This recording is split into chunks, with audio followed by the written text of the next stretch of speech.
I've been contemplating putting together some kind of a product, some kind of a cheat sheet. It would fit in your billfold or your purse. Maybe it's laminated. The ultimate guide to R.E.M's IRS US pressings. Think about it. Let me know in the comments. I haven't put a ton of thought into it, but whenever I am looking in record shops or wherever you can find used vintage vinyl these days, and I come across an R.E.M title from that first run on IRS, the Classic 5 records, the two comps that are available. Remember, Radio Free Europe, no, I don't have it. Radio Free Europe, the 7-inch, that was on Hibtone Records, not IRS. Remember, they signed to IRS for Chronic Town. Anyway, back to the beginning. Let's rewind. EMW, EDP, purple, amber brown, green, the B code on the label, the R code on the label. WTF? How do we keep track of all this stuff? Hence the idea I had. Okay, today I want to focus in on the early R.E.M catalog, the IRS years, and let's start with Chronic Town. I'm going to talk about a few pressings that are available, what I currently have in my collection, and maybe what I'm still looking for after all these years. Chronic Town. The first EP, 1982. This thing Radio Free Europe really put R.E.M on the map, but it got them a recording contract. You can see that I've got a barcode. Well, the originals didn't have barcodes, and the tint was a little more pronounced bluish rather than there's some green blue in here. It's hard to tell. I don't have a side-by-side, otherwise I would show you. But let's put up a picture.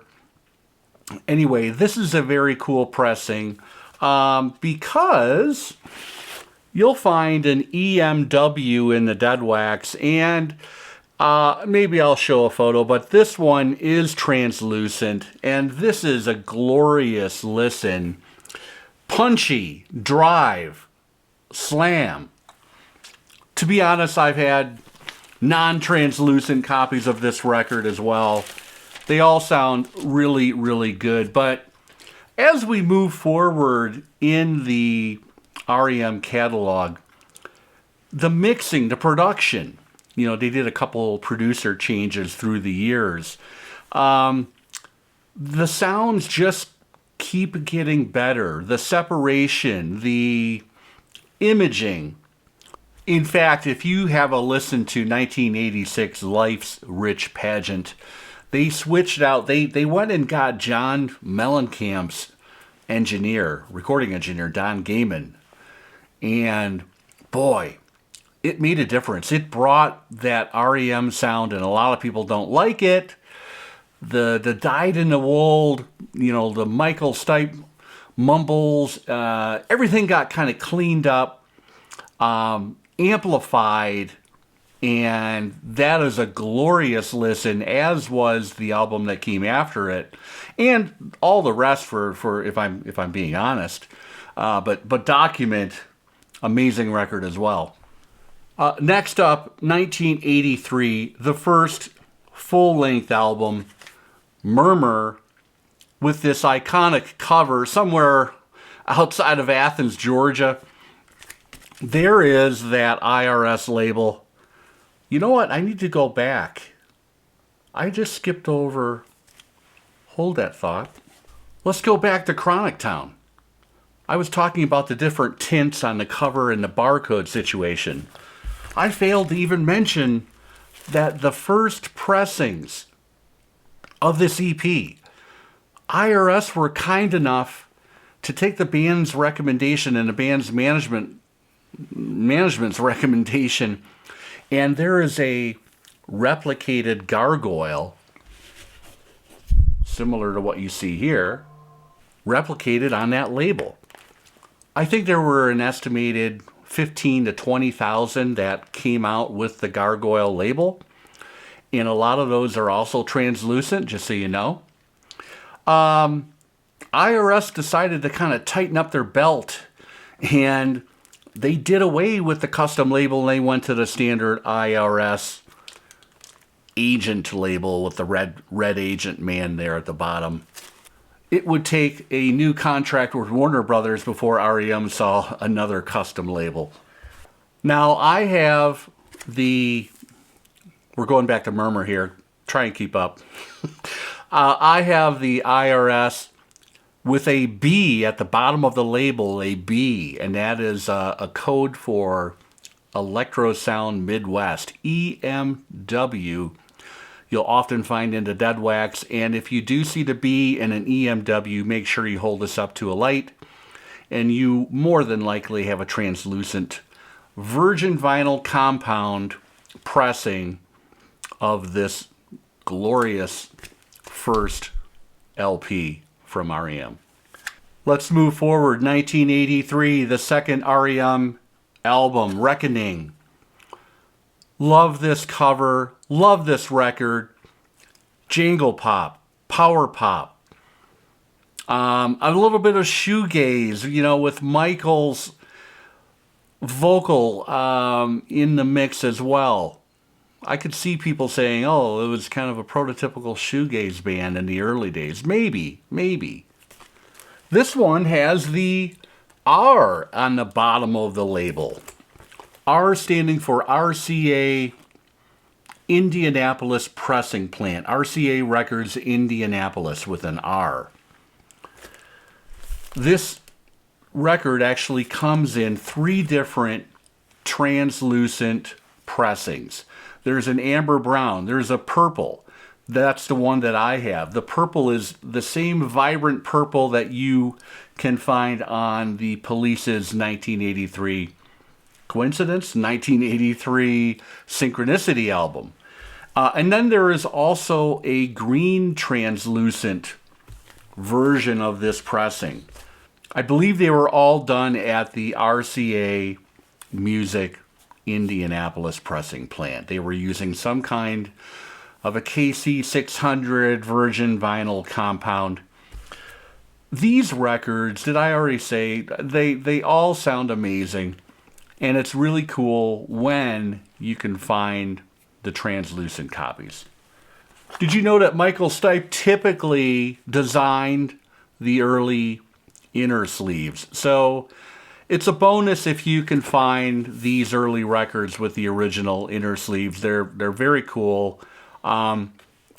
There's a whole matrix into understanding what was laid out here, and as you can see, but fun stuff. In 1985, the band decided to decamp to the UK. They wanted to work with Joe Boyd, Fairport Convention, Nick Drake. Fables of the Reconstruction. This was actually a top loader. There is the back cover. This will kind of tell you, hey, which way is up, because it is a little bit confusing. And, you know, they've got the title going along the side here. And for this copy, I don't have the red IRS man. I actually have to go back into Discogs, do more research. You know, did they stop doing the red man in 1985, or is this a earlier or later pressing? Need to look into it. I will tell you that this one is not translucent. Curiously enough, there is a translucent copy of Fables. It's not easy to find. It was a club pressing, the RCA Music Service. The RCA Music Service, guess where it was pressed? Yep, the RCA Records Indianapolis plant, probably using that same compound that they used on the previous record, Reckoning. Reckoning came out in 1984, by the way. I'm correcting as I go along. In 1986, as mentioned earlier, we saw a serious kind of step up in the whole presentation of the record. When you drop the needle, you can really tell a difference that, wow, this is cut hot. It's cut for FM radio. If it works for Mellencamp, by God, it's going to work for R.E.M. And there it is, Life's Rich Pageant. There's that silver IRS label again. No red man here. So with this pressing, it's really curious. If you go into Discogs, you'll notice that everything was mastered. The first run, first editions of this record, everything was done at Masterdisc. And Robert Ludwig is credited as the mastering engineer. But there is only one pressing available out of 4 or 5 where Ludwig actually put in the RL, and only on one side. The RL next to Masterdisc is only found on the dinner side of the label, not the flip side, which is the supper side. Here is today's assignment. Here's one of today's assignments. If you have this record, check your pressing. Look on the dinner side pressing and see if you see a master disc with RL next to it. Or if you're out looking, remember this little tidbit. You want, because why not, right? It was done by Robert Ludwig. We want the one that he signed. There are mysteries out there. Why the hell didn't Robert Ludwig sign all of the pressings that he did in the mid to late 80s and beyond? Who knows? And then there were those where he would sign both sides. It's a riddle wrapped in a mystery. Anyway, there we have it. Try and find the RL signed Masterdisc pressing. 1987, the final studio album, Document. A tremendous record. It sounds amazing. Also mastered by Robert Ludwig. But by this point in time, you will not find an RL next to Masterdisc for this particular record. Another good inner sleeve. If you have this, it's great. Check it out. And are we seeing a theme now? Yes. There is no longer the red man, the red agent for the IRS label.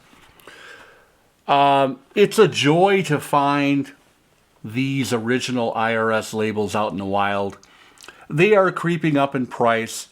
But again, it's a minefield. You almost need a cheat sheet and bring a small flashlight with you too, or use the light on your phone to determine whether or not you have an all-important translucent pressing.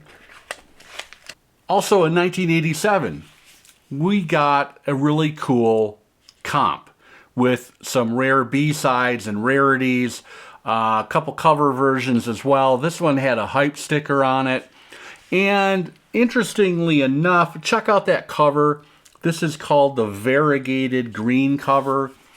There are pressings out there that have a solid green. So another thing to keep track of. This was cool. This was a gold stamped promo. And just to keep things interesting, in 1987, here we are with the red IRS agent again. What the hell is going on? So there you have it. Oh, and by the way, this one is also translucent. If you look closely, you will see at the very bottom of the label, the B.